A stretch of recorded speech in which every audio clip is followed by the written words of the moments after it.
क्या पूरा मामला है? देखिए 20 तारीख को पुलिस स्टेशन सेंट्रल के अंतर्गत एक क्षेत्र के अंदर एक चंदीला फूड एक होटल है, उसके ऊपर एक वारदात को अंजाम दिया गया था कुछ लड़कों द्वारा।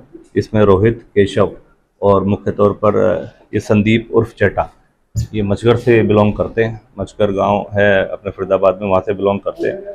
इन्होंने एक हत्या के प्रयास के संबंध में एक वारदात को अंजाम दिया, लड़ाई झगड़ा करा और पिस्टल दिखा के एक हत्या के प्रयास को अंजाम दिया, जिस संबंध में सेंट्रल पुलिस स्टेशन के अंतर्गत उनके संबंधित सेक्शंस के तहत एक मुकदमा दर्ज करा गया। तो 20 तारीख को ये लेट नाइट आवर्स के अंदर ये घटनाक्रम हुआ था। उसी के मद्देनज़र ये जो लड़के थे, केशव को मौके पर पकड़ने में पुलिस ने सफलता प्राप्त करी थी वहीं पर, और बाद में रोहित और संदीप उर्फ चेटा ये फरार हो गए थे वारदात को अंजाम देके। संदीप उर्फ चेटा जो हैं ये पूर्व आपराधिक इनका रिकॉर्ड लूट, हत्या का प्रयास, डकैती और काफ़ी आर्म्स एक्ट के संबंध में इनकी अलग अलग इंटरस्टेट गैंग के तौर पर ये काम कर रहे थे। अलग अलग मुकदमे इनके रजिस्टर्ड हैं राजस्थान के अंदर, हरियाणा में करनाल, फरीदाबाद, अन्य ऐसी जगहों पर इस संबंध में इनके मुकदमे दर्ज हैं। तो काफ़ी समय से ये इस तरीके की ऐसी चीज़ों को, वारदातों को अलग अलग जगहों पर अंजाम दे रहे थे। उसके मद्देनज़र जब इस वारदात 20 तारीख की वारदात को संज्ञान में लिया गया, तो कमिश्नर पुलिस श्री सत्येंद्र गुप्ता साहब ने टीमों का गठन करने के आदेश दिए, और फिर डीसीपी क्राइम श्री राजेश मोहन साहब की दिशा निर्देश में टीमों का गठन करा गया। और मुख्य तौर पर जो क्राइम ब्रांच की टीम ऊंचा गांव है, उसके प्रभारी सब इंस्पेक्टर सुंदर की टीम ने इस जो संदीप उर्फ चेटा है इसके बारे में जानकारी इकट्ठी करी और इसको पकड़ने में सफलता प्राप्त करी गई है। आपकी माने में जो 3 ही जो आरोपी हैं, इसके अलावा और भी कोई आरोपी हैं और इनका कोई बड़ा कोई क्या इनसे बरामद हुआ गया है? अब मुख्य तौर पे जो मैं आपको इस बारे में सूचना दे रहा हूँ कि जो 20 तारीख की वारदात हुई, जिसमें वांछित अपराधी जिसमें संदीप उर्फ चेटा और ये रोहित वांछित थे, तो संदीप उर्फ चेटा के संबंध में कुछ जानकारियां हासिल हुई।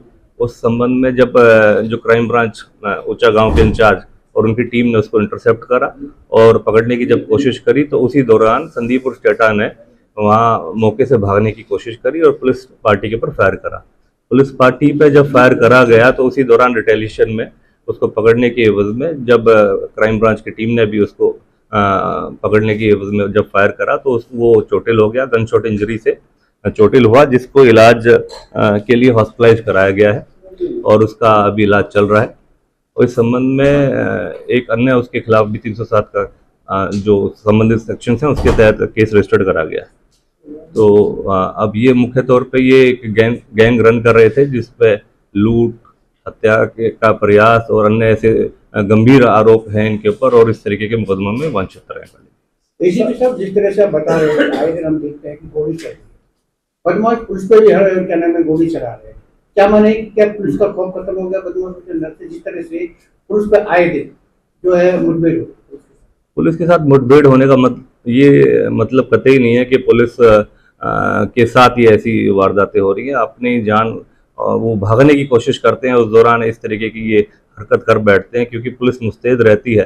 तो अपने पब्लिक की सेफ्टी को मद्देनजर रखते हुए इस तरीके की सिचुएशंस में पुलिस उचित बल प्रयोग करके उनको पकड़ने की क्षमता रखती है और कोशिश करती है। तो उस दौरान ऐसे ही घटनाक्रम हो जाते हैं। क्या कल भी कोई वारदात को अंजाम देने की फिराक में? बिल्कुल, ये इसके बारे में सूचना प्राप्त हुई थी कि किसी तरीके से अपने अन्य साथी जो वांछित है रोहित, उसके साथ दोबारा से किसी और ऐसे मतलब गैर कानूनी गतिविधियों में इस तरीके की वारदातों को अंजाम दे सकते हैं। तो उस संबंध में इसके बारे में सूचना पड़ी, ये वापस मचगर की तरफ आ रहा है छांसा की तरफ से, तो उसी दौरान इसको रास्ते में इंटरसेप्ट करा, पकड़ने की कोशिश करी गई, जिस दौरान ये मुठभेड़ हुई है।